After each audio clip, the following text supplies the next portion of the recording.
Hello, I'm Willie George. Welcome to a new series of the Faith Roots podcast. This series is going to be dedicated to helping you understand money. Some of you may have heard me teach some of these things before. I will be introducing some new material.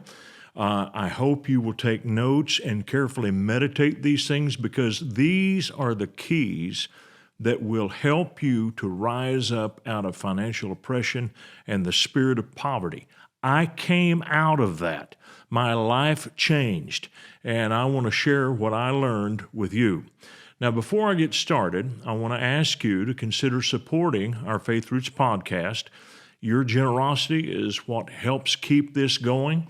I do need help to cover the costs. There are ongoing costs of producing and editing this and putting it out and so forth. So you can go to my website, myfaithroots.com, check there or click there on the giving link, and it'll tell you everything you need to know about making your tax-deductible gift, and we certainly do appreciate it. Thank you very much. Deuteronomy chapter 8, verse 18, New King James Version. And you shall remember the Lord your God, for it is He who gives you the power to get wealth. Now, it's interesting to note that God is not said to give people money anywhere in the Scriptures, Old Testament or New Testament. There's no promise from God that He does that. There is a promise of God to bless you, but God is not in the business of giving people money directly, so it's important to understand that. How He provides is through a process, and this process is incredibly important. If you skip the process, if you don't understand the process, you're going to miss the safeguards that God put into His financial system. Now, this is very important, because the pursuit of money without putting God first in your life will lead to a misplaced priority where money rules you. And money can rule you even when you have very little of it. There are a lot of people that are controlled by money who have no money. It is this constant longing for money, seeking after money, resentment over not having money that absolutely warps and shapes their thinking in the wrong way. And so it's important for you to go after what God has for you in the process that He established. The process has built-in safeguards. Now, the Hebrew word for power, the Lord gives us the power to get wealth, is koach, and it means force. It also means capacity, means, produce, and ability. So let me read it like that. You shall remember the Lord your God, for it is He who gives you the ability to get wealth, the means to get wealth. God doesn't give you the wealth directly, but He puts into your hands the means to get it.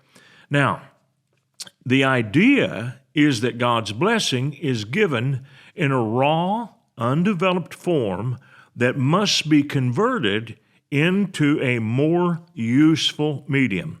Now, I want to read to you from the book of Isaiah. And Isaiah had a lot to say about this. It's a messianic prophecy. It's about what will happen when the Messiah rules and reigns on planet Earth. But instead of the Messiah directly giving money to the Hebrew people in Israel, and that's to the group that Isaiah wrote to, it's interesting that God is still in the millennial reign using this process. So let's read it. Isaiah 60 and verse 1.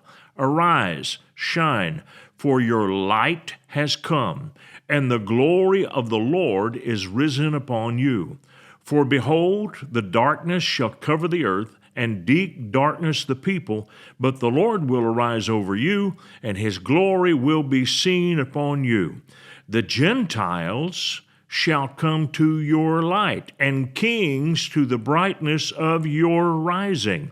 Lift up your eyes all around and see. They all gather together. They come to you. Your sons shall come from afar, and your daughters shall be nursed at your side. Then you shall see and become radiant, and your heart shall swell with joy. because the abundance of the sea shall be turned to you.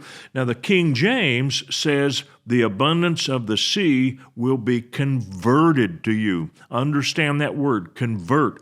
It means to change something from one form to another. The wealth of the Gentiles will come to you. The multitude of camels shall cover your land, the dromedaries of Midian and Ephah, and those from Sheba shall come. So here it is, over and over and over again. God promises to bless the children of Israel in the millennial reign when they're under the guidance of the Messiah. But even then, the Messiah is not dripping money on them out of heaven. He is using natural processes and people to bring what they have come by with a process to bring it to the children of Israel. That's what we see. Now, all of the things that we see today on earth, all the skyscrapers, the glass, the wood in the offices, the big desks, the carpets, all the different fabrics that are created out of petrochemicals and plastics, all of those things, the copper wires that flow through our buildings to bring us electricity, all of the different elements that are used to cause modern society to function, every bit of it was here when God created the earth, but it didn't look like it does today. All of these things had to be converted. And this is where a lot of God's people foul up in their thinking. They want to receive what is already refined. Money is a refined resource. That means that it existed in some other form before it became money. And when you look for refined things, when you should be looking at the raw things, that's where you're going to make a mistake. So a lot of people who don't have money are asking themselves this question, how can I get money? And the truth is, you're thinking totally wrong, totally and completely wrong. You've got to change the way you think. What you need to be thinking instead is this: what raw thing has God put into my hands? What is in my reach? What undeveloped thing is there that I can take and refine and turn into supply? What is that? That's what the whole earth has done. Do you know that most of the world understands this? It is for this reason that Jesus said the children of this world have more business sense than the children of light. And he said that in the Gospel of Luke. And what does that mean? Well, the reason the children of the world have more business sense is they're not looking for God to dump refined blessings on them. So many of God's children are waiting for God to have someone come to bring them money. And we think that's how it all works. And for good reason. It is because in our quest to teach people that God wants to bless you financially, we often hear preachers tell stories about miracles that happened financially, how someone they did not even know came to them, gave them money, gave them what they needed at just the right moment, without telling that there was a relationship there before. Now, I'm not saying that they lied when they said, I didn't even know this person who gave me money. I'm not saying that. But they're failing to tell you that the person who brought the money or sent the money or mailed the money was someone who had been blessed by that ministry. There was already a relationship there. The idea that someone just got up in the morning and never heard of this guy before and suddenly wrote out a check and gave them all kinds of money. Listen to me. That does not happen. I'm not saying it's never happened one time, but for the most part, it does not. And yet those are fantastic stories, and we all love the miracle stories. They're very exciting, routine things we often overlook. But let me tell you this, God is going to bless you more through routine things than what you will ever receive with miracles. And you better get settled on that. Raw and unconverted things are how He blesses us. It's up to us to convert those things into what is secondary or refined. Now, God makes it very clear that He provides for His children this way. I want to read you a story, this in 2 Kings chapter 4. And it illustrates a great deal about how God thinks about money. And here's a woman who needed a financial miracle. She didn't have time to start a business. She didn't have time to save up her money. She didn't have time to earn so that she could pay off a debt. Let me read this to you, 2 Kings chapter 4. A certain woman of the wives of the sons of the prophet cried out to Elisha, saying, "Your servant, my husband, is dead. And you know that your servant feared the Lord. And the creditor is coming to take my 2 sons to be his slaves." So Elisha said to her, "What shall I do for you? Tell me, what do you have in the house?"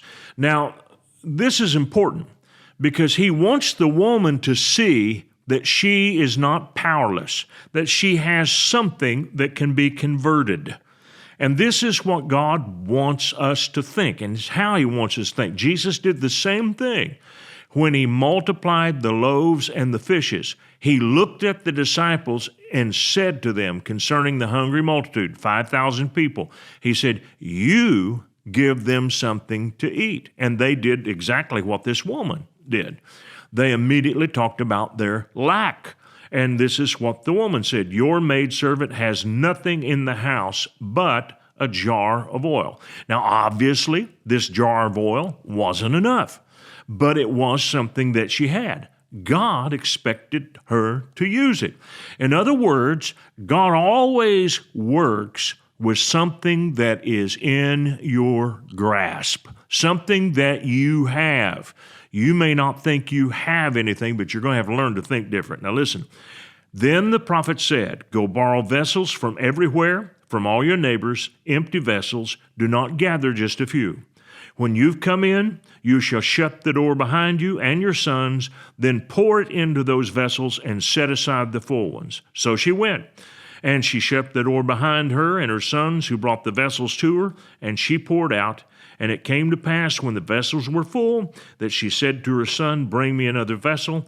And he said to her, "There's not a vessel more. There's not another one." So the oil ceased. Then she came and told the man of God, and he said, "Go sell the oil, pay your debt, and you and your sons shall live on the rest." Now, don't you think that God could have created money to put into that woman's hand? Certainly. Even if He didn't create money, like whatever the coin of the realm was, He could easily have made a chunk of gold that could have been sold, but He didn't do it. He did something creative, but He worked with something she already had. Now that is the story of God's provision. He is going to work with what you have, even when what you have is not nearly enough to pay the bills. But that's how He is going to get blessing to you. It is a process. There's not one record where God minted coins or created money to meet a need. Yeah, Jesus sent Peter to fish, but the coin was already created. The supernatural element was that Peter caught the fish and found the coin in its mouth. And Jesus knew that the blessing of God would guide him to that moment. Now, could He have created a coin? Certainly, but He didn't, because God didn't want to break His pattern. The pattern is He blesses something that's already in existence in order to get you what you need. The miracle money stories, okay, that we hear when somebody says somebody I didn't even know gave me money. That money was already in existence. It was not God who created that money. It was God that moved on someone's heart. But all the time, it is that someone was moved on because there was a previous blessing poured on them through the minister who received back the gift. And so it's important to understand how this works. I'm going to say this many times during the series. People don't get up in the morning thinking of ways to give you their money. You're going to have to work a process to be blessed financially, but I'm going to teach you how to do that. Don't miss tomorrow's episode. I want to thank you for watching our podcast today. And if you really liked it, would you please give us a little thumbs up by clicking on that sign down below? And then I would encourage you to subscribe to our channel so you don't miss any of our future podcasts, because they're all going to be good. And if you would like to support us financially, either with a one-time gift or recurring gift, you can do that by clicking on the link below or going to myfaithroots.com. Thank you so much for watching this program.